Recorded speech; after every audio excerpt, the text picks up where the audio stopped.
Ada sebuah pepatah tua yang sering muncul dalam diskusi-diskusi tentang hermeneutika Alkitab. Pepatah itu berbunyi seperti ini. Ada satu makna, tetapi ada banyak penerapan dari makna tersebut. Sebagai contoh, Alkitab memberi kita satu perintah sederhana yang lugas seperti, kasihilah sesamamu. Tetapi kita harus menerapkan perintah ini dalam hidup kita dengan banyak cara, karena kita harus berhadapan dengan berbagai macam orang yang adalah sesama kita di dalam keadaan yang berbeda-beda. Meskipun wawasan ini mungkin bermanfaat, tetapi dalam hal penafsiran Alkitab, kita perlu mengakui bahwa makna dari setiap bagian Alkitab itu kompleks dan multifaset. Jadi ketimbang berkata, ada satu makna tetapi banyak penerapan, akan jauh lebih bermanfaat jika kita berkata seperti ini. Ada satu makna, tetapi ada banyak rangkuman yang parsial dari satu makna tersebut, dan ada lebih banyak lagi penerapan. Makna tunggal dari setiap bagian Alkitab itu sedemikian kompleks, sampai kita harus mempelajari cara untuk merangkumkannya dengan banyak cara yang berbeda, lalu menerapkannya dalam kehidupan kita. Ini adalah pelajaran kelima dalam serial kita, Ia Memberi Kita Alkitab, Fondasi Penafsiran. Pelajaran ini telah kami beri judul, Kompleksitas Makna, sebab kita akan menelusuri bagaimana orang Kristen selama berabad-abad telah mengasosiasikan berbagai jenis makna dan lebih dari satu makna kepada bagian-bagian Alkitab. Pembahasan kita tentang kompleksitas makna dalam Alkitab akan dibagi ke dalam dua bagian. Pertama, kita akan melihat apa yang oleh para penafsir sering disebut sebagai makna harfiah Alkitab. Dan kedua, kita akan berfokus pada makna menyeluruh dari teks, yang cakupannya melampaui makna harfiah dalam berbagai hal. Mari pertama-tama kita melihat makna harfiah Alkitab. Istilah makna harfiah yang kadang-kadang disebut dengan istilah Latin, sensus literalis, pada masa kini sering dicampur adukan dengan istilah penafsiran harfiah. Penafsiran harfiah mengacu pada pendekatan yang kaku atau mekanis terhadap pengertian Alkitab. Tetapi secara historis, istilah makna harfiah telah selalu memiliki arti yang jauh lebih menyerupai pengertian kaum Injili modern tentang makna asali atau makna gramatikal historis dari suatu bagian Alkitab. Makna harfiah memahami kata dan frasa Alkitab menurut maksud pengarangnya dan konteks historis dari penerima aslinya. Makna harfiah memberi perhatian kepada berbagai jenis sastra atau genre dalam Alkitab, juga mengakui berbagai kiasan seperti antara lain metafora, simile, analogi, dan hiperbola. Pendekatan ini memperlakukan sejarah sebagai sejarah, puisi sebagai puisi, amsal sebagai amsal, dan seterusnya.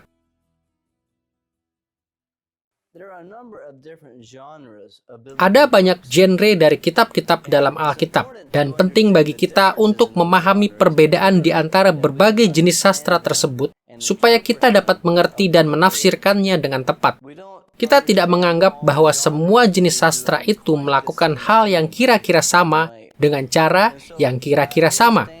Jadi dengan mengerti dan memperhatikan genre dari kitab-kitab dalam Alkitab, kita mengizinkan kitab-kitab itu sendiri untuk menentukan bagaimana kita harus menafsirkan kitab-kitab tersebut.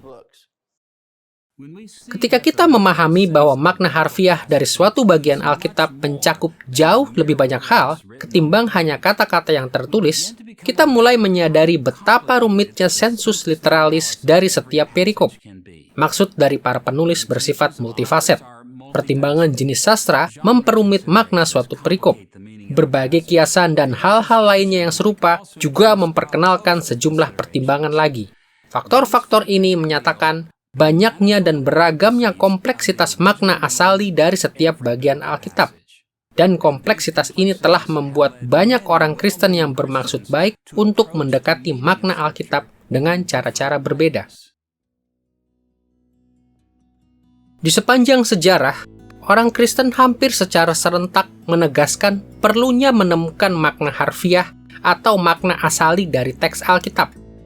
Tetapi ada juga suara-suara lain yang berpendapat bahwa makna Alkitab begitu kompleks, sehingga tidak bisa dirangkumkan secara memadai di bawah judul makna harfiah.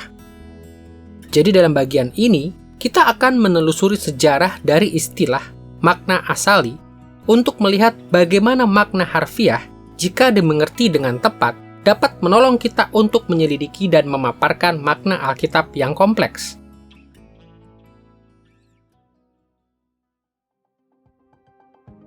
Kita akan melihat dua cara utama untuk menghubungkan kompleksitas makna dalam Alkitab dengan makna harfiahnya.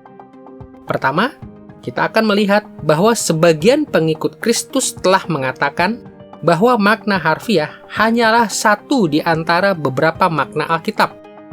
Dan kedua, kita akan berfokus pada ide bahwa makna harfiah adalah makna tunggal dari Alkitab. Marilah pertama-tama kita membahas kepercayaan bahwa makna harfiah hanyalah satu di antara beberapa makna Alkitab. Dalam gereja mula-mula, ide bahwa Alkitab memiliki beberapa makna, terutama timbul karena pendekatan alegoris terhadap hermeneutika. Pendekatan alegoris adalah penafsiran yang menafsirkan tokoh historis, tempat, hal, dan peristiwa yang dipaparkan dalam Alkitab seakan-akan semuanya itu adalah simbol atau metafora dari kebenaran-kebenaran rohani. Sebatang pohon bisa dianggap mewakili suatu kerajaan, perang mewakili pergumulan batin terhadap dosa, dan seterusnya. Dalam penafsiran alegoris, realitas fisik di dalam Alkitab sering disepelekan dan bahkan dapat dianggap tidak penting atau tidak benar. Dan ide-ide rohani yang diwakili oleh realitas fisik ini cenderung diperlakukan sebagai unsur yang lebih penting daripada Alkitab. Pendekatan alegoris Kristen terkadang dijelaskan sebagai pendekatan yang dimulai oleh ilmuwan Yahudi Philo dari Alexandria yang hidup pada sekitar tahun 20 sebelum Masehi sampai kira-kira tahun 50 Masehi. Philo meletakkan dasar bagi metode alegoris Kristen dengan melihat Alkitab Ibrani sebagai alegori-alegori yang menyatakan kebenaran spiritual yang lebih tinggi. Sesudah Philo, pada abad-abad permulaan dari gereja, para ilmuwan Kristen yang terkemuka mengambil pendekatan serupa untuk menafsirkan baik Alkitab Perjanjian Lama maupun Perjanjian Baru. Hal ini khususnya diterapkan di dalam sekolah kateketik Alexandria yang mengajarkan teologi dan penafsiran Alkitab kepada mahasiswa teologi.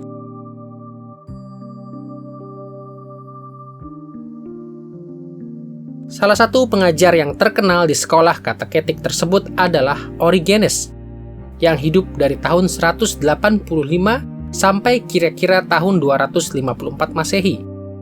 Origenes membagi makna Alkitab ke dalam dua kategori, makna harfiah dan makna rohani. Dengan menggunakan perbedaan yang Paulus jelaskan antara hukum yang tertulis dengan hukum dari roh dalam 2 Korintus pasal 3 ayat 6, Origenes berkata bahwa setiap bagian Alkitab memiliki dua jenis makna, yang tertulis di dalam teks dan roh dari teks. Yang tertulis menurut Origenes adalah makna yang gamblang dari kata-katanya di dalam konteks gramatikalnya. Dan roh dari teks, menurut Origenes, adalah makna figuratif, yaitu makna yang melampaui makna yang gamblang dari kata-kata itu sendiri. Origenes cenderung menyamakan apa yang tertulis di dalam teks dengan makna harfiahnya, dan ia membela otoritas makna harfiah. Tetapi selain itu, Origenes memberikan argumen bahwa orang percaya yang dewasa dan rohani harus melihat melampaui makna harfiah Alkitab untuk menemukan makna rohani Alkitab. Sebagai contoh, dalam karyanya On First Principle, buku keempat, bab pertama bagian 16, Origenes memberikan argumen bahwa kisah penciptaan dalam Kejadian pasal 1 dan pasal 2 bertentangan dengan rasio, dan karenanya orang Kristen harus mengabaikan makna harfiahnya serta mencari makna rohani yang lebih dalam. Tidak heran, metode alegoris Origenes ini telah banyak dikritik di sepanjang sejarah. Tetapi pendekatannya tetap memberikan pengaruh yang signifikan bagi arah hermeneutika Kristen mula-mula.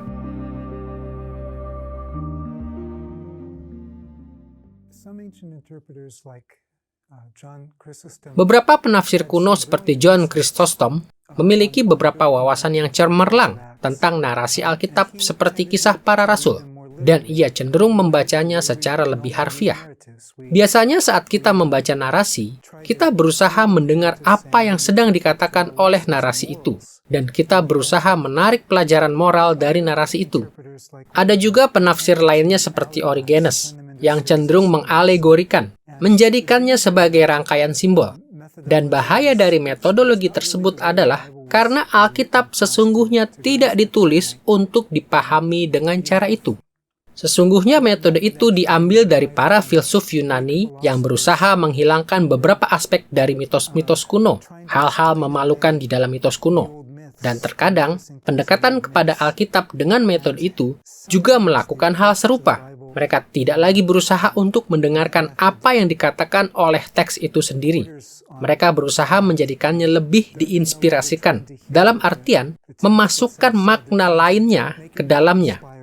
Pada saat yang sama, bahkan Origenes pun kadang-kadang memiliki beberapa wawasan yang benar-benar baik. Kecenderungan Origenes ke arah pendekatan spiritual atau alegoris kepada Alkitab mencerminkan pengaruh Neoplatonisme dalam gereja mula-mula. Menurut pandangan ini, Alkitab berasal dari Allah yang adalah roh surgawi murni, dan akibatnya diasumsikan bahwa Alkitab sesungguhnya tidak mengajarkan kebenaran tentang dunia materi. Materi pada hakikatnya jahat. Maka ketika Alkitab merujuk kepada hal-hal fisik yang terjadi dalam sejarah, sebenarnya hal-hal itu menunjuk kepada kebenaran surgawi dan rohani yang dapat dipahami secara alegori. Makna sejati Alkitab, menurut pandangan ini, ada di dalam kebenaran rohani yang lebih besar itu. Dan memahami kebenaran tersebut menjadi sasaran tertinggi dari penafsiran Alkitab. Sayangnya, banyak teolog Kristen menerima anggapan ini. Dan ketika mereka melakukannya, mereka menghadapi masalah serius dengan catatan Alkitab tentang dunia materi. Perjanjian Lama berfokus pada hal-hal seperti penciptaan alam semesta, berkat di bumi dalam kehidupan umat Allah, pembebasan Israel secara fisik dari perbudakan di Mesir, dan penegakan kerajaan di bumi untuk umat Allah di tanah perjanjian. Dan perjanjian baru berfokus pada peristiwa-peristiwa fisik di dalam kehidupan Yesus dan para rasul. Bagi orang Kristen yang dipengaruhi oleh Neoplatonisme, aspek fisik dari sejarah ini menjadi problematis karena melukiskan dunia materi sebagai ciptaan yang baik dari Allah. Maka mereka merujuk kepada aliran penafsiran alegoris sebagai cara untuk merekonsiliasikan Alkitab dengan filsafat Neoplatonis. Pendekatan hermeneutika mereka telah merendahkan realitas fisik yang dicatat di dalam Alkitab dan mendorong orang Kristen untuk mencari kebenaran rohani yang lebih dalam yang ingin diajarkan.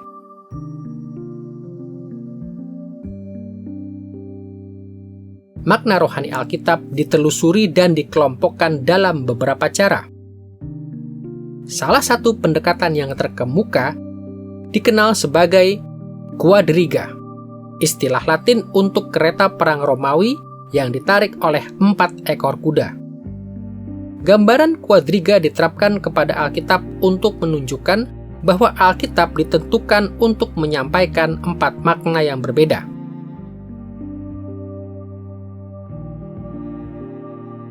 John Cassian yang hidup pada sekitar tahun 360 sampai 435 Masehi memaparkan pendekatan ini secara mendetail dalam karyanya Konferensi ke-14 bab ke-8. Cassian mengikuti perbedaan dasar yang diajukan oleh Origenes antara makna harfiah dan makna rohani. tetapi ia melanjutkannya dengan membedakan 3 jenis makna rohani. Makna alegoris, yang merupakan pengajaran doktrinal dari bagian itu. Makna tropologis, yang merupakan pengajaran moral dari bagian itu. Dan makna anagogis, yaitu pengajaran dari bagian itu tentang surga dan keselamatan eskatologis. Sebagai contoh, menurut Quadriga, apabila sebuah perikop Alkitab menyebut Yerusalem, rujukan itu boleh dimengerti dalam 4 cara. Dalam makna harfiahnya, yang dimaksud adalah ibu kota Israel kuno. Dalam makna alegorisnya, kata itu merujuk kepada doktrin Kristen tentang gereja. Dalam makna tropologisnya, Yerusalem entah adalah orang percaya yang setia atau kualitas moral dari jiwa manusia. Dan dalam makna anagogisnya, yang dimaksud mungkin adalah kota surgawi yang dipaparkan dalam kitab Wahyu. Penting untuk dicatat bahwa selama berabad-abad, para penafsir Alkitab telah memperdebatkan tentang sejauh mana makna rohani Alkitab harus dikaitkan dengan makna harfiahnya. Sebagian beranggapan bahwa semua makna terkait secara vital dengan makna harfiah. Tetapi yang lainnya berkata bahwa setiap makna dari suatu teks tidak saling berkaitan. Dan mereka merujuk kepada makna rohani tersembunyi yang tidak ada kaitannya dengan makna harfiahnya.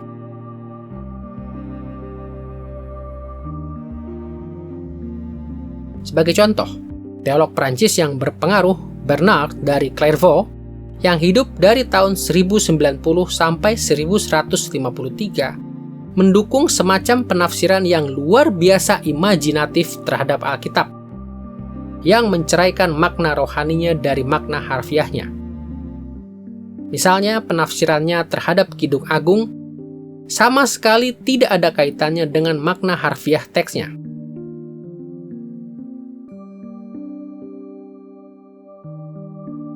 Dengarkan kata-kata berikut dari Kidung Agung pasal 1 ayat 17. Dari kayu aras balok-balok rumah kita, dari kayu eru papan dinding-dinding kita. Ketika kita membaca bagian ini dalam konteks historisnya, tidak sukar untuk melihat bahwa ini adalah deskripsi tentang istana Salomo yang sesungguhnya. Bagian ini meninggikan sang raja dengan menarik perhatian pada keadaan yang menakjubkan dari istana kediamannya.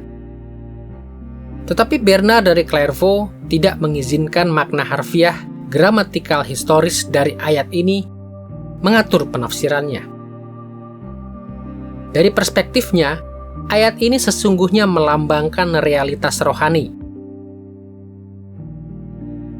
Rumah itu sendiri mewakili umat Allah. Balok dan papan rumah itu sama dengan otoritas gereja. Selanjutnya ia berkata bahwa ayat ini mengajarkan bagaimana gereja dan negara juga harus berfungsi secara berdampingan. Makna rohani yang menurut Bernard ditemukan di dalam ayat ini tidak muncul dari atau bahkan berkoordinasi dengan makna harfiahnya.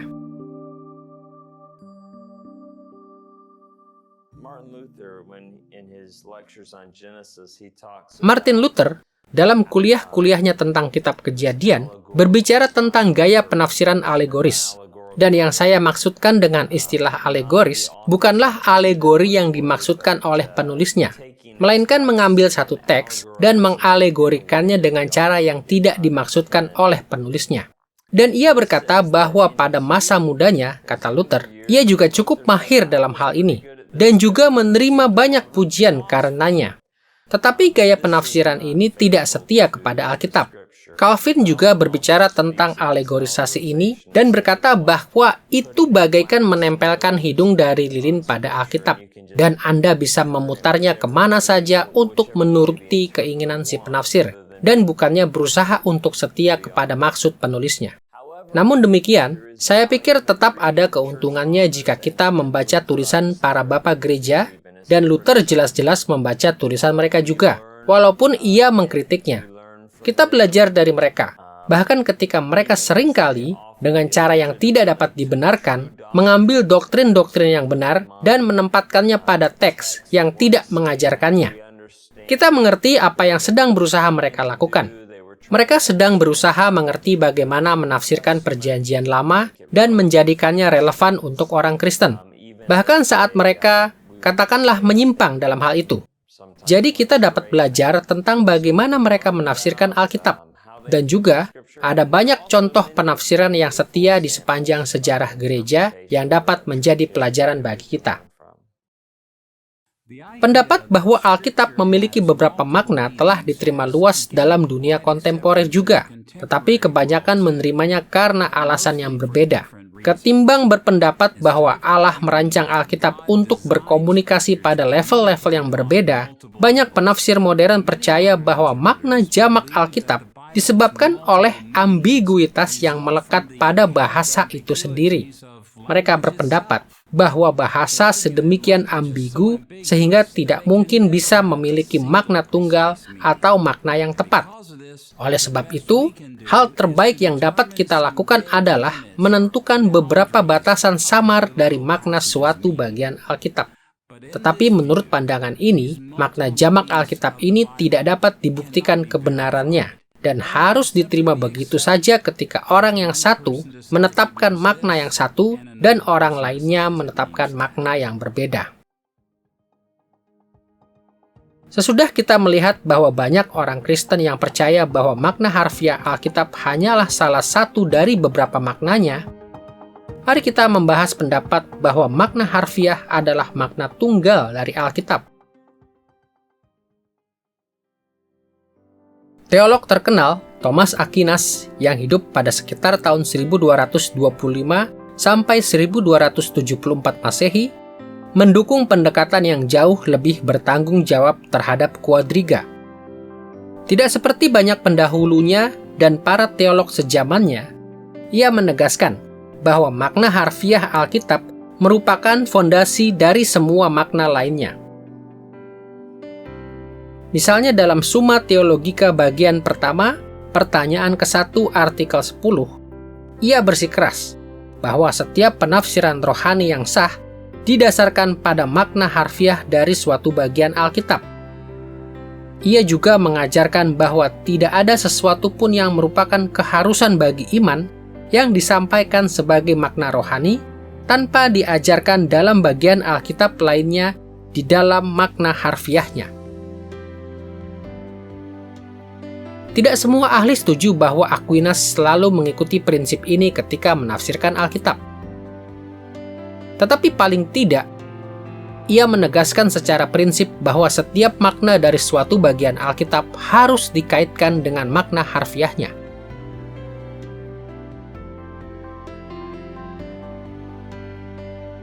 Meskipun usaha Aquinas untuk menjangkarkan makna spiritual dalam makna harfiah Alkitab mungkin terkesan logis bagi kebanyakan kita, perspektifnya itu tidak diterima oleh semua orang.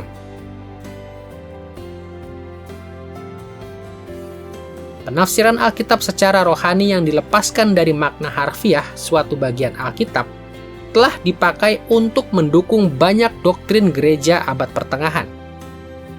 Dan otoritas gereja menekankan bahwa mereka memiliki wawasan khusus dari Allah untuk memahami makna rohani yang tidak berhubungan dengan makna harfiah Alkitab.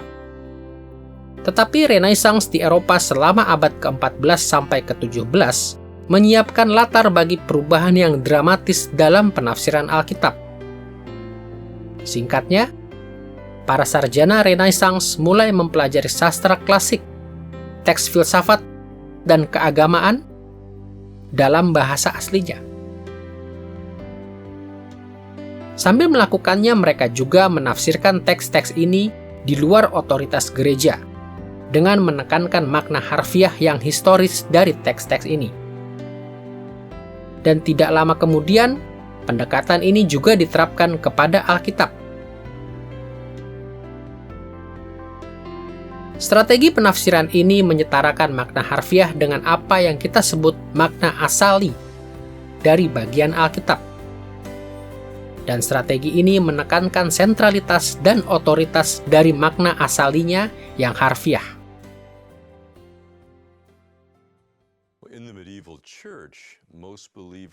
Dalam gereja abad pertengahan, kebanyakan orang percaya mengakui bahwa maksud Allah secara keseluruhan di dalam Alkitab diketahui melalui pendekatan yang terdiri dari 4 bagian. Makna moral mengikuti makna harfiah, anagogis, dan alegoris. Jadi, para reformator abad ke-16 yang disebut kaum Protestan oleh sebagian besar dari kita menyatakan keberatan terhadap pendekatan ini. Sebagian terhadap teorinya, tetapi khususnya karena apa yang dihasilkan oleh pandangan itu, yaitu tradisi pengajaran yang mereka rasakan dalam beberapa kasus, menyelewengkan Alkitab, atau mengaburkan maksud asali, atau maksud pengarang Alkitab demi mendukung otoritas gereja. Kuadriga, atau 4 makna Alkitab, memiliki sejarah dan tradisi kuno yang panjang di dalam gereja Kristen. Beberapa reformator didesak dalam hal ini oleh beberapa rekannya yang Katolik selama masa reformasi. Sebab para reformator menekankan bahwa hanya ada satu pengertian atau makna Alkitab. Tetapi sebagai respon, orang seperti William Whittaker misalnya, berkata, kita tidak menolak kuadriga, gagasan bahwa ada 4 pengertian dari Alkitab. Yang kita tolak adalah gagasan bahwa ada 4 makna yang terpisah di dalam Alkitab. Hanya ada satu makna, yaitu makna historis, harfiah, gramatikal. Tetapi 3 makna lainnya adalah koleksi atau apa yang pada masa kini mungkin kita anggap sebagai penerapan, sesuatu yang mirip dengan itu. Maksudnya ialah bahwa semuanya itu didasarkan pada satu makna itu. Tetapi semuanya itu memberikan pedoman yang benar untuk berpikir tentang bagaimana satu makna itu diterapkan kepada kita sebagai pembaca Alkitab pada masa kini. Jadi ini bukan penolakan yang sepenuhnya terhadap kuadriga, melainkan semacam reformasi terhadapnya, suatu revisi, sehingga kini ada satu makna dengan 3 aspek penerapan yang berbeda, yang mirip dengan iman, pengharapan, dan kasih. Selama Renaissance, kaum Protestan terus mengembangkan pandangan yang telah didukung oleh Aquinas. Tetapi mereka tidak beranggapan bahwa semua makna rohani itu semata-mata didasarkan pada makna harfiah Alkitab. Sebaliknya mereka berkata bahwa semua aspek rohani dari sebuah teks yang oleh penulisnya dimaksudkan untuk penerima pertamanya, sesungguhnya adalah aspek-aspek dari makna harfiahnya. Mereka percaya bahwa makna harfiah Alkitab atau makna asalinya adalah makna yang tunggal sekaligus kompleks. Dapat kita katakan bahwa kaum Protestan di zaman Renaissance memperluas konsep dari istilah harfiah, sehingga mencakup segala sesuatu yang ingin disampaikan oleh pengarangnya melalui sastra Alkitab. Akibatnya, para tokoh terkemuka seperti Ulrich Zwingli, Martin Luther, dan John Calvin menganggap makna harfiah atau asali itu mencakup segala sesuatu yang menjadi makna dari setiap bagian Alkitab. Mereka melihat makna harfiah sebagai suatu makna yang kompleks yang mencakup aspek historis, doktrinal, moral, dan eskatologis. Akan bermanfaat jika kita menggambarkan konsep Protestan tentang makna harfiah Alkitab ini dengan membandingkannya dengan batu mulia yang telah dibentuk. Batu mulia yang telah dibentuk memiliki banyak faset atau permukaan, sama seperti ada banyak makna yang lebih kecil yang berkontribusi kepada makna harfiah Alkitab. Setiap bagian Alkitab dimaksudkan oleh penulisnya untuk mengkomunikasikan sesuatu tentang fakta historis, doktrin, kewajiban moral, keselamatan dan eskatologi, dan seterusnya. Terlebih lagi, setiap faset batu mulia adalah permukaan yang unik, yang berkontribusi bagi keindahan batu itu secara keseluruhan, dan tidak satu faset pun dapat mengakui sebagai seluruh batunya. Dengan cara yang sama, bagian-bagian Alkitab memiliki aspek-aspek yang unik yang berkontribusi kepada makna harfiahnya. dan tidak satupun dari aspek-aspek yang lebih kecil ini yang dapat mengklaim sebagai keseluruhan makna harfiahnya. Secara sederhana, makna Alkitab bersifat multifaset. Makna dari setiap bagian Alkitab memiliki banyak bagian atau aspek yang lebih kecil yang berkontribusi kepada makna tunggal yang menyatu, yang kita sebut makna harfiahnya.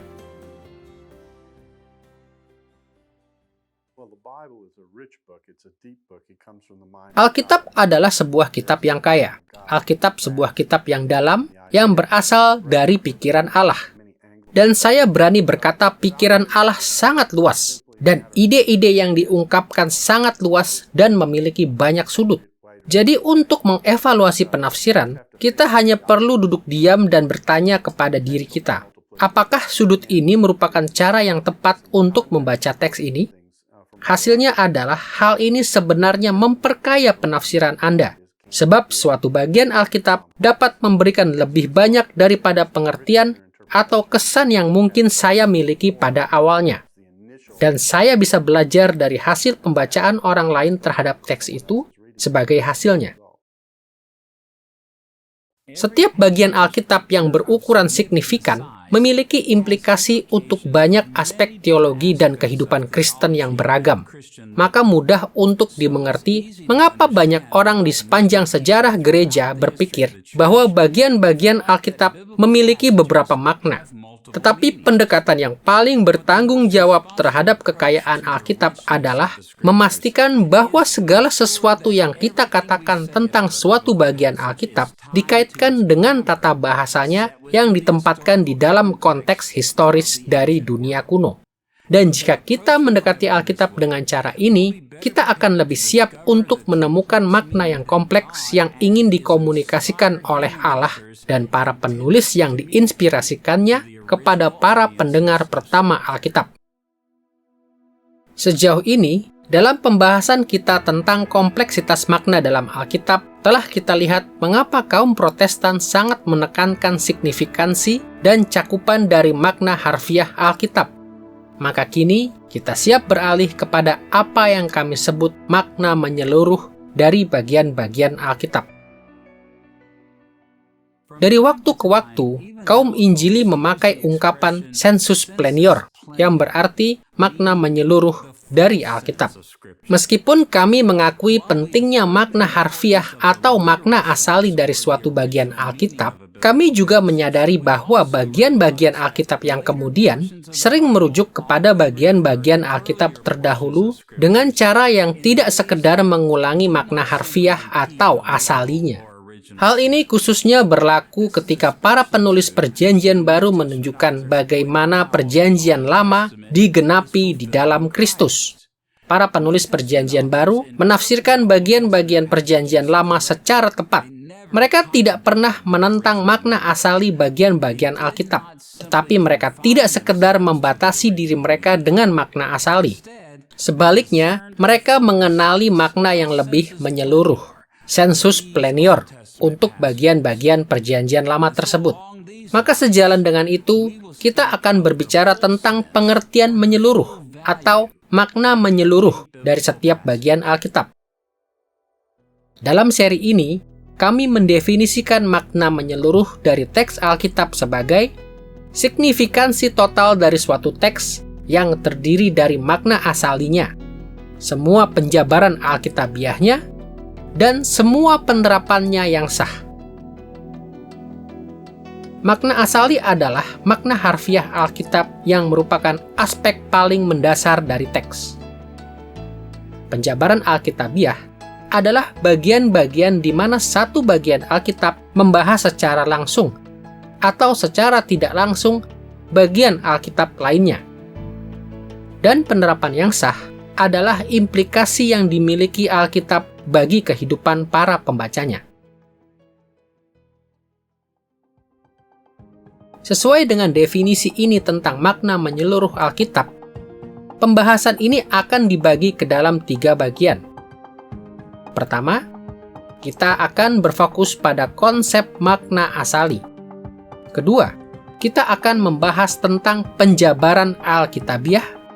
Dan ketiga, kita akan menelusuri penerapan Alkitab yang sah bagi kehidupan kita. Mari kita mulai dengan makna asali. Dalam pelajaran terdahulu, kami mendefinisikan makna asali sebagai konsep, perilaku, dan emosi yang sama-sama ingin dikomunikasikan oleh Allah dan manusia sebagai penulisnya melalui dokumen tersebut kepada pendengar pertamanya. Seperti telah kami katakan, makna asali satu bagian sama dengan makna harfiahnya. Dan seperti yang ditunjukkan oleh definisi ini, makna asali bersifat multifaset. Alkitab seharusnya berkomunikasi dengan para pendengar pertamanya dalam banyak tingkatan. Alkitab mengkomunikasikan konsep, yaitu ide-ide yang seharusnya dapat dikenali oleh para penerima pertamanya di dalam teks. Alkitab mengkomunikasikan kelakuan, yaitu kegiatan yang entah dilakukan atau tidak dilakukan di dalam teks. Dan Alkitab mengkomunikasikan emosi, sikap, dan perasaan yang entah disampaikan oleh atau diungkapkan dalam teks. Mari kita mengilustrasikan bagaimana teks dapat mengkomunikasikan konsep, kelakuan, dan emosi dengan melihat Keluaran pasal 20 ayat 13 yang mengatakan, "Jangan membunuh." Mari kita memikirkan ayat ini dalam kaitannya dengan definisi tentang makna asali. Konsep, kelakuan, dan emosi apakah yang sama-sama ingin disampaikan oleh Allah dan manusia sebagai penulisnya dalam perintah "jangan membunuh" kepada para penerima pertamanya? Dalam hal konsep, ayat ini secara eksplisit mengkomunikasikan ide bahwa merenggut nyawa manusia secara semena-mena adalah hal yang dilarang. Sebagai implikasinya, perintah ini mengkomunikasikan bahwa nyawa manusia berharga bagi Allah, dan fakta bahwa larangan ini berbentuk perintah menyeratkan bahwa Allah berdaulat atas umat manusia. Dalam hal kelakuan, perintah ini adalah bagian dari catatan tentang tindakan historis Allah. Allah sendiri terlibat dalam kelakuan memberikan perintah ini kepada Musa, dan Musa menyampaikannya kepada umat Allah.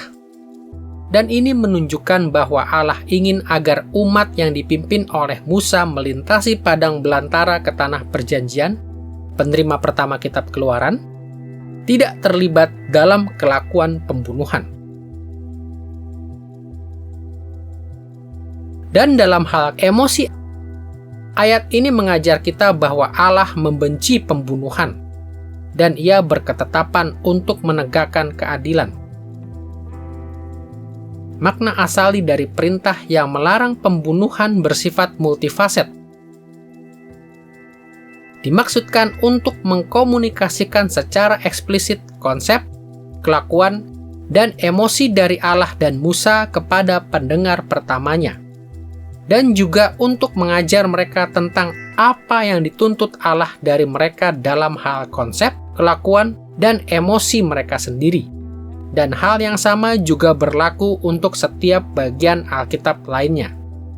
Akibatnya, jika kita ingin mendapatkan makna menyeluruh dari teks, kita harus menghargai kompleksitas dari makna asalinya.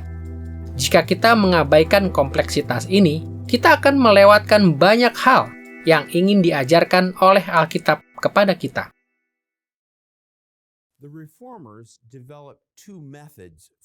Para reformator mengembangkan dua metode untuk menafsirkan teks, yaitu gramatikal dan historis. Di satu pihak, mereka bertanya, apa yang dikatakan oleh teks itu secara gramatikal? Di pihak lain, apa yang dulu dikatakan oleh teks itu di dalam latar pertamanya? Kedua jawaban tersebut bagi pertanyaan ini menyediakan semacam parameter. Di dalam batasan itu, berbagai penafsiran dianggap valid dan sah. Dan itu berarti bahwa di dalam parameter-parameter itu, kita harus mempraktekkan kerendahan hati saat kita berkata, Ya, hal itu bisa dipahami secara berbeda.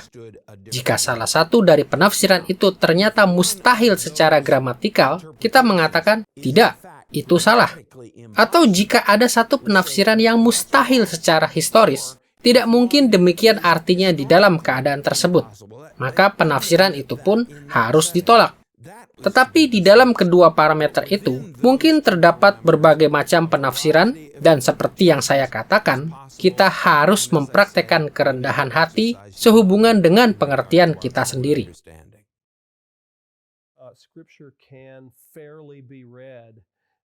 Alkitab dapat secara jujur dibaca dengan lebih dari satu cara. Bukan berarti bahwa semua cara dapat digunakan. Ada beberapa hal yang jelas-jelas menyimpang. Dan sekali lagi, misalnya, tema utama yang dipaparkan dalam pengakuan iman menjadi sangat berguna. Kaidah iman melindungi kita terhadap cara yang salah untuk membaca Alkitab. Salah besar jika kita terlibat dalam dialog dengan penafsir Alkitab lain, dan kita melakukannya dengan sikap yang angkuh dan doktriner. Sesudah kita melihat bagaimana makna asali berkontribusi kepada makna menyeluruh dari Alkitab, marilah kita beralih kepada penjabaran Alkitabiah. Penjabaran Alkitabiah adalah bagian-bagian di mana satu bagian Alkitab secara langsung atau tidak langsung membahas satu aspek makna dari bagian Alkitab lainnya. Karena seluruh Alkitab diinspirasikan dan tidak mungkin salah atau infallible, penjabaran ini selalu sesuai dengan makna asali dan meneguhkannya. Terkadang suatu penjabaran dinyatakan sebagai pengulangan dari satu faset makna asalinya. Di waktu lainnya, suatu penjabaran alkiah mungkin dinyatakan sebagai penjelasan dari hal-hal yang tidak sepenuhnya jelas atau dimengerti dengan baik. Dan di waktu yang lain lagi, penjabaran Alkitabiah dapat merupakan perluasan makna dari satu bagian Alkitab. Sebagai contoh, Alkitab menjabarkan perintah jangan membunuh di dalam banyak bagian. Perintah itu pertama kali dicatat dalam Keluaran pasal 20 ayat 13 yang berbunyi, jangan membunuh. Penjabaran Alkitabiah pertama dari nas ini yang akan kami sebutkan, terutama merupakan pengulangan dengan kata-kata yang persis sama di dalam Ulangan pasal 5, di mana Musa mengingatkan kepada bangsa Israel tentang isi dari 10 perintah Allah. Dalam Ulangan pasal 5 ayat 17, Alkitab sekali lagi mengatakan, jangan membunuh. Pengulangan ini meneguhkan perintah tersebut dan mengingatkan umat Allah kepada syarat-syarat perjanjiannya. Tentu saja, bahkan ketika suatu penjabaran dinyatakan dalam bentuk pengulangan, maka penjabaran itu tidak sekedar mengulangi apa yang sudah dikatakan sebelumnya. Konteks dari penjabaran itu selalu menambahkan sesuatu ke dalam maknanya. Meskipun demikian, akan bermanfaat jika kita menyadari bahwa beberapa penjabaran adalah bentuk pengulangan. Jenis penjabaran kedua yang kami daftarkan adalah penjelasan. Dan kita menemukan penjelasan dari perintah jangan membunuh ini dalam Bilangan pasal 35. Dalam pasal ini, Musa membedakan antara membunuh dan menyebabkan kematian secara tidak sengaja. Dengarkan apa yang Musa tuliskan dalam Bilangan pasal 35 ayat 20-25 berikut. Juga jika ia menumbuk orang itu karena benci atau melempar dia dengan sengaja, sehingga orang itu mati, atau jika ia memukul dia dengan tangannya karena perasaan permusuhan, sehingga orang itu mati, maka pastilah si pemukul itu dibunuh. Ia seorang pembunuh. Tetapi jika ia sekonyong-konyong menumbuk orang itu dengan tidak ada perasaan permusuhan, atau dengan tidak sengaja melemparkan suatu benda kepadanya, atau dengan kurang ingat menjatuhkan kepada orang itu sesuatu batu yang mungkin menyebabkan matinya seseorang sehingga orang itu mati, maka haruslah rapat umat membebaskan pembunuh dari tangan penuntut darah. Penjelasan ini menyediakan informasi yang menentukan untuk memahami perintah jangan membunuh. Ini menjelaskan bahwa tidak semua pelanggaran hukum yang menyebabkan kematian manusia juga adalah tindakan pembunuhan. Dan kecelakaan-kecelakaan itu tidak seharusnya dihukum dengan hukuman yang sama untuk pembunuhan. Ketika suatu pembunuhan melibatkan perasaan permusuhan, yaitu ketika pembunuhan itu disengaja dan dimotivasi oleh kejahatan, perintah ini menuntut hukuman yang berat. Tetapi ketika kematian terjadi karena pembunuhan yang tidak disengaja, perintah ini sesungguhnya melarang dibunuhnya orang yang melakukan pembunuhan itu. Jenis penjabaran Alkitabiah ketiga adalah perluasan, di mana Alkitab menyediakan informasi tambahan tentang bagian atau topik yang disebutkannya. Kita menemukan perluasan dari perintah jangan membunuh ini dalam Matius pasal 5. Di mana Yesus mengkritik para rabi di zamannya karena secara keliru membatasi cakupan dari perintah ini.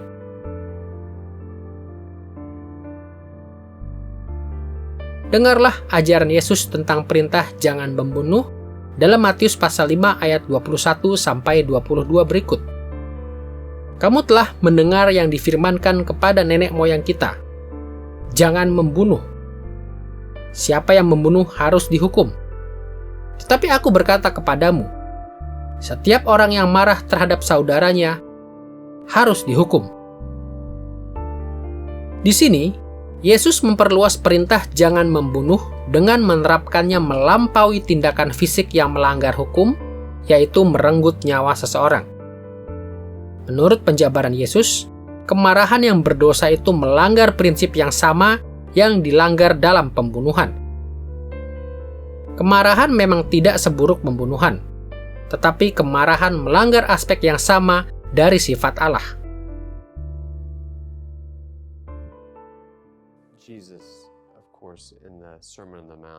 Yesus tentunya di dalam khotbah di bukit mengutip banyak perintah. Salah satunya adalah, kamu telah mendengar firman, jangan membunuh. Lalu ia berkata, tetapi aku berkata kepadamu, ini bukan soal pembunuhan, melainkan soal kebencian. Itulah intinya. Karena itu menurut saya, memahami maksud Yesus dalam khotbah di bukit ini luar biasa penting agar kita dapat memahami makna yang sesungguhnya dari perintah-perintah itu. Karena bagi saya, itulah yang sedang Yesus lakukan. Yesus masuk ke dalam inti pembahasannya. Yesus sedang menunjukkan kepada kita, dan bagi saya, kita hanya perlu menerapkan apa yang Yesus katakan, bahwa perintah jangan membunuh bukan hanya soal saya adalah orang yang baik karena saya tidak pernah melakukan pembunuhan. Saya sudah melakukan perintah itu. Yang Yesus katakan adalah ini. Perintah ini menyangkut maksud di dalam hati yang darinya pembunuhan itu berasal. Dan maksud itu adalah kebencian.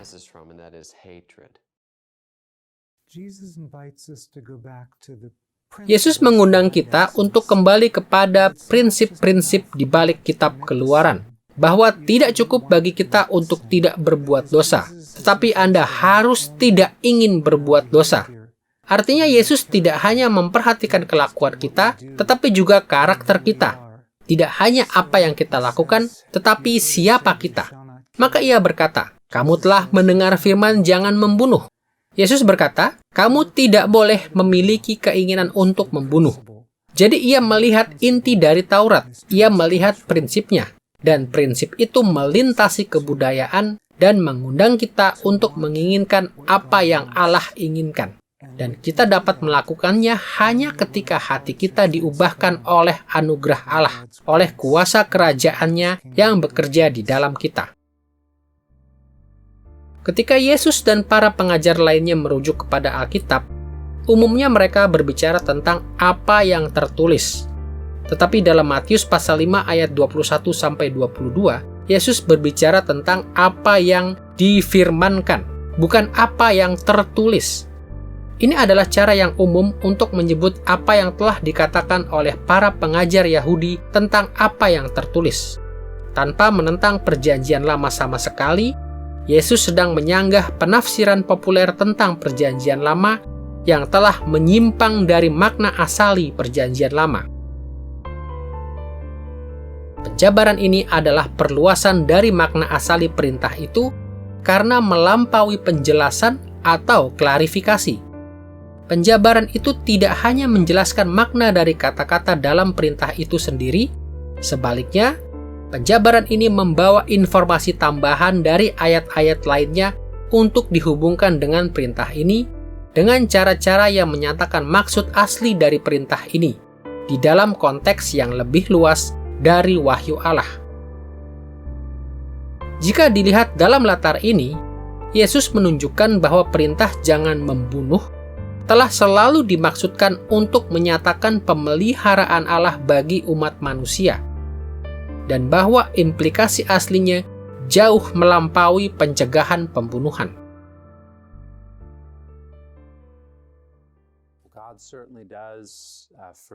Allah sudah pasti melarang pembunuhan dalam kitab Keluaran, dan ketika Yesus membahas perintah itu dalam khotbah di bukit, Ia melanjutkan dengan mengatakan bahwa perintah itu mencakup kebencian dan kemarahan, hal-hal yang akan kita sebut dosa-dosa di dalam hati. Ada beberapa cara untuk menjelaskan apa yang sedang terjadi di sana. Apakah yang sedang Yesus lakukan dengan perintah aslinya? Sebagian berkata ia telah menyingkirkannya dan memperkenalkan sesuatu yang baru. Yang lain berkata bahwa meskipun perintah yang diberikan dalam kitab Keluaran itu hanya bersifat eksternal, kini Yesus datang dan ia menambahkan sesuatu yang sama sekali baru. Sesuatu yang tidak dilihat sebelumnya dan tidak tercakup di dalam perintah yang ada di dalam kitab Keluaran. Dan ia sedang melakukan internalisasi terhadap perintah itu.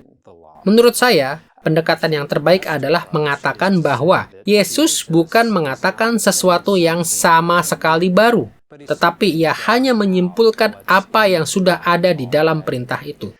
Saya pikir hal itu jelas, misalnya ketika Anda melihat dasatitah, perintah yang ke-10, jangan mengingini. Itu adalah perintah yang menyangkut hati kita dan dosa-dosa di dalam hati kita. Dan saya pikir hal itu dimaksudkan untuk menjadi kunci bagi keseluruhan dasatitah, bahwa kita tidak boleh memahami perintah-perintah di dalam dasatitah itu sebagai perintah yang hanya mengatur kelakuan eksternal, tetapi juga menyangkut tindakan hati, dosa hati, sikap hati yang mendasari semua kelakuan tersebut. Jadi yang dilakukan oleh Yesus di dalam khotbah di bukit adalah memulihkan dan menyimpulkan maksud yang menyeluruh dari Taurat itu. Dan pada saat yang sama, menyingkirkan semua penyelewengan yang telah timbul di sepanjang sejarah. Sejarah pembacaan perintah-perintah itu di dalam kehidupan umat Allah.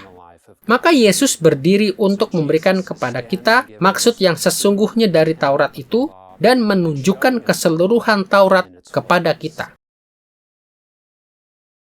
Semakin kita mempelajari Alkitab, semakin kita melihat bahwa Alkitab menjabarkan dirinya berulang kali. Para nabi dan pemazmur secara teratur merujuk kepada Taurat Musa. Yesus terus-menerus merujuk kembali kepada Perjanjian Lama, dan para penulis Perjanjian Baru melakukan hal yang sama berulang kali. Terkadang kita mungkin mengalami kesulitan dalam memahami bagaimana para penulis Alkitab mencapai kesimpulan mereka. Tetapi dalam setiap kasus, penjabaran Alkitabiah meneguhkan bagian-bagian Alkitab yang lain dengan mengulanginya, menjelaskannya, dan bahkan dengan memperluas makna asalinya. Dan mereka melakukan semuanya ini di bawah inspirasi Roh Kudus. Dan karena alasan ini, saat kita menelusuri makna Alkitab, kita harus mengakui dan menundukkan diri kita kepada semua bagian Alkitab yang memuat penjabaran dari Alkitab itu sendiri. Sejauh ini, dalam diskusi kita tentang makna menyeluruh dari Alkitab, kita telah melihat makna asali dari penjabaran Alkitabiah. Jadi kini kita siap untuk berfokus pada penerapan yang sah yang dapat kita simpulkan dari teks Alkitab. Kami akan mendefinisikan penerapan yang sah sebagai dampak konseptual, kelakuan, dan emosional yang harus dihasilkan oleh makna asali serta penjabaran Alkitabiah dari suatu bagian di dalam diri pendengarnya. Makna asali dan penjabaran Alkitabiah itu diinspirasikan dan memiliki otoritas penuh terhadap semua orang percaya di segala zaman. Itu sebabnya semua penerapan yang sah dari Alkitab harus diambil dari dan konsisten dengan makna asali Alkitab dan penjabarannya. Tetapi penerapan kita tidak diinspirasikan oleh Allah. Kita melakukan kesalahan, dan penerapan kita harus selalu disesuaikan dan diperbaiki. Meskipun demikian, sejauh penerapan kita setia kepada Alkitab, maka hal itu adalah bagian dari fungsi Alkitab yang dimaksudkan Allah, dan karenanya merupakan bagian dari makna menyeluruh Alkitab.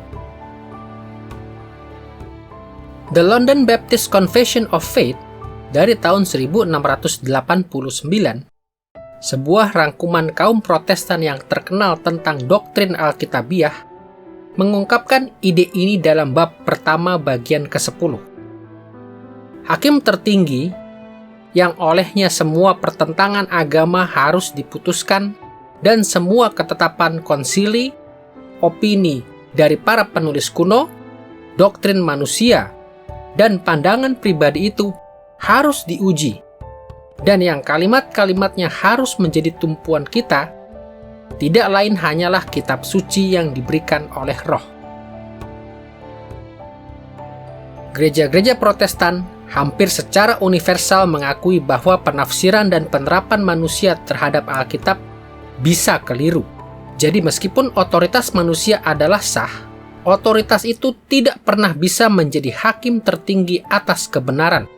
Dan meskipun penerapan Alkitab dalam kehidupan kita sangat diperlukan, kita tidak pernah boleh memperlakukan penerapan kita seolah-olah penerapan itu tidak mungkin salah seperti Alkitab.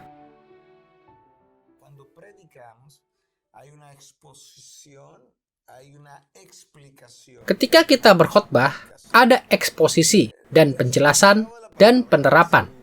Makna firman Allah seharusnya satu, makna teks seharusnya satu, dan hal itu harus sama di sepanjang abad. Tetapi kemudian, ketika kita melihat teks di dalam konteks, maka teks itu bisa memiliki penerapan yang berbeda untuk kemarin dan hari ini. Bukan berarti standarnya beragam. Ini adalah perbedaan sederhana dalam penerapan.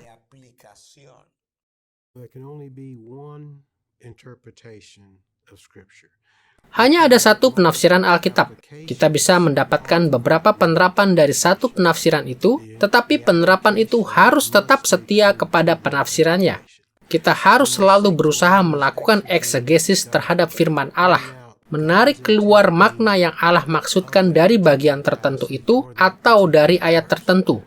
Jika tidak demikian, maka kita akhirnya akan melakukan eisegesis, di mana kita memasukkan atau menempatkan pandangan atau penafsiran atau pemikiran kita sendiri sebagai makna yang mungkin diperoleh dari teks itu. Dari situ Anda bisa mendapatkan penerapan yang sangat keliru yang dapat membahayakan orang yang mungkin menerima pengajaran atau khotbah Anda. Jadi penafsiran harus setia kepada penerapan, dan penerapan harus setia kepada penafsiran. Dengan mengingat bahwa penerapan yang sah adalah bagian dari makna menyeluruh dari Alkitab, mari kita lihat bagaimana tradisi Protestan lain yang diwakili oleh Katekismus Heidelberg atau Heidelberg Catechism menerapkan perintah jangan membunuh. Katekismus ini ditulis pada abad ke-16 di Eropa dengan tujuan menyediakan rangkuman yang bermanfaat namun tidak sempurna tentang ajaran Alkitab. Pertanyaan ke-105 dari Katekismus Heidelberg bertanya, apakah kehendak Allah bagi Anda dalam hukum ke-6? Dan Katekismus itu menjawab, saya tidak boleh merendahkan, menghina, membenci, atau membunuh sesama saya dengan pikiran saya, perkataan saya, pandangan saya, atau sikap saya. dan tentu saja dengan tindakan nyata, dan saya tidak boleh melibatkan diri dengan orang lain yang melakukan hal ini. Sebaliknya, saya harus membuang semua keinginan untuk melakukan pembalasan. Saya tidak boleh mencelakakan atau secara semena-mena membahayakan diri saya juga. Katekismus itu menafsirkan perintah jangan membunuh berdasarkan banyak penjabaran Alkitabiah, termasuk penjabaran Yesus dalam Matius pasal 5, dan juga ajaran Paulus tentang pembalasan dalam Roma pasal 12. Seperti dapat kita lihat, makna menyeluruh dari perintah sederhana jangan membunuh dapat sangat rumit dan multifaset. Mengikuti Yesus dan Paulus, para penulis Katekismus Heidelberg secara sah menerapkan perintah ini tidak saja kepada tindakan jahat yaitu merenggut nyawa manusia, tetapi juga kepada semua tindakan yang sama jenisnya dengan membunuh meskipun tidak sama derajatnya, seperti kebencian dan penghinaan. Penerapan seperti ini didasarkan pada makna asali dari larangan untuk membunuh di dalam Alkitab, dan juga pada penjabaran Alkitabiahnya. Dan ini sesuai untuk situasi kontemporer kita. Karena alasan-alasan ini, maka semuanya itu adalah bagian dari makna menyeluruh dari perintah jangan membunuh.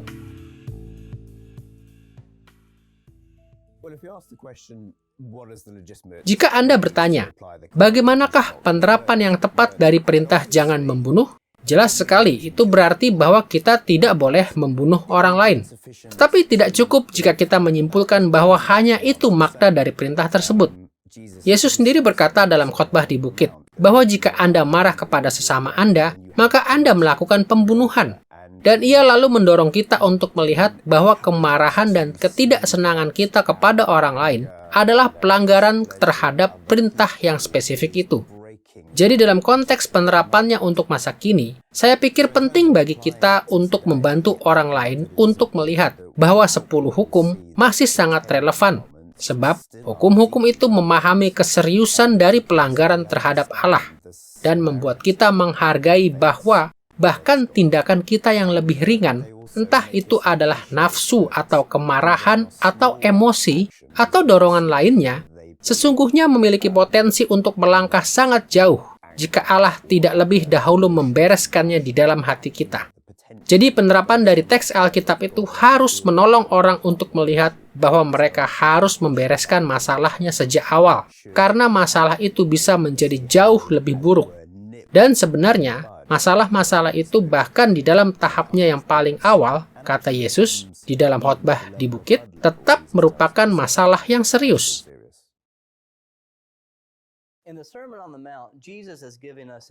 Dalam khotbah di bukit, Yesus menyampaikan kepada kita ajarannya yang berotoritas tentang Taurat. Dan salah satu hal yang dilakukannya adalah mengambil beberapa perintah dan mendorongnya ke level yang lebih dalam, yaitu level hati. Ia memberitahu kita bahwa kita bukan saja tidak boleh membunuh, tetapi kita bahkan tidak boleh mengucapkan kata-kata yang mematikan. Kata-kata yang mungkin penuh kebencian, kata-kata yang mungkin sama saja dengan mengucapkan, "Hai orang bodoh." Ia menunjukkan kepada kita bahwa ada maksud yang lebih dalam yang perlu kita mengerti ketika membaca hukum-hukum ini. Jadi cara untuk memahami perintah-perintah ini bukan semata-mata sebagai larangan sederhana, melainkan juga sebagai perintah positif. Bukan sekedar jangan membunuh, tetapi dukunglah kehidupan. Jadi ketika Yesus menguraikan bagian-bagian yang penting dalam Perjanjian Lama, ia sesungguhnya merangkumkannya menjadi dua hal. Mengasihi Allah dengan segenap hati kita dan mengasihi sesama kita seperti diri kita sendiri. Perintah yang positif untuk mengasihi inilah yang sesungguhnya merupakan maksud yang sesungguhnya dari Taurat. Dalam dunia modern, orang Kristen harus memutuskan segala macam isu yang berkaitan dengan larangan membunuh dari Alkitab. Kita harus menangani masalah aborsi, eutanasia, bunuh diri, perang, kemelaratan, dan banyak ancaman lain terhadap kehidupan dan martabat manusia. Dalam setiap kasus, perintah yang melarang pembunuhan menuntut tanggung jawab kita. Dan salah satu tugas kita sebagai penafsir Alkitab ialah berusaha memahami tanggung jawab tersebut. Dengan melakukannya, kita dapat menyingkapkan secara lebih menyeluruh apa sesungguhnya makna dari perintah tersebut. Dalam pelajaran tentang kompleksitas makna ini, kita telah membahas sejarah tentang memandang makna harfiah Alkitab sebagai makna gramatikal historis yang tunggal. Dan kami telah memaparkan makna menyeluruh dari teks Alkitab dalam konteks makna asalinya, penjabaran Alkitabiahnya, dan penerapannya yang sah.